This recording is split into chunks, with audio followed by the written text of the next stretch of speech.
पण त्याहूनही मोठी गोष्ट म्हणजे असंख्य लोकांच्या आयुष्यात आशा उभी केली. त्यांच्याकडनं काय शिकायचं आपण? तर स्वप्न स्वतःसाठी बघा, पण ती पूर्ण करा इतरांसाठी. आदरणीय आप्पासाहेब राजळे, संयम, संस्कार व सहकार्य याचा सुंदर संगम म्हणजे आप्पासाहेब.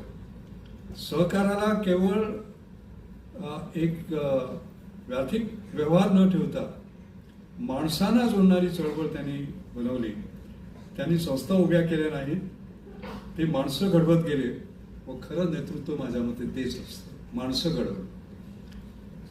नंतर आदरणीय पंडित विद्यासागर, आमची फार जुनी ओळख आहे, जुने संबंध आहेत.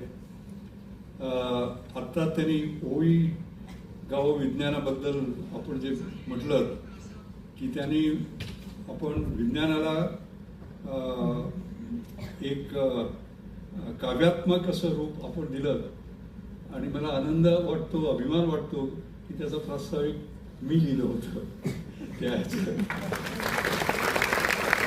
त्याच्यामुळे ते पुस्तक श्रेष्ठ झालं असं नव्हे, ते खरंच फार सुंदर पुस्तक होतं. आणि आपण जर पाहिलं असेल तर विज्ञानातला जो अवघडपणा आहे तो काढून सामान्य माणसाच्या मनापर्यंत नेणारे आपण एक मोठे शिक्षक आहोत. असे फार कमी आहेत भारतात. त्यांनी प्रयोगशाळेतील ज्ञान जीवनातील प्रकाश बनवलं. आणि तरुणांनो लक्षात ठेवा, खरं शिक्षण ते जे तुम्हाला मोठं माणूस बनवतं, केवळ मोठं पद देतं ते नव्हे.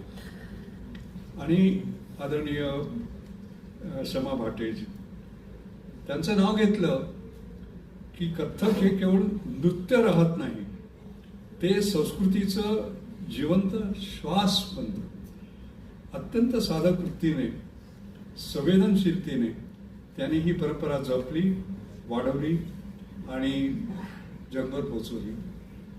म्हणून मला असं वाटतं की त्यांच्या आयुष्यातनं आपण जर काही शिकायचं असेल तर ते असं की तुमची कला, तुमची आवड हे तुमचं वेळ होऊ शकतं, पण ते तुमचं सामर्थ्य सुद्धा बनू शकतं.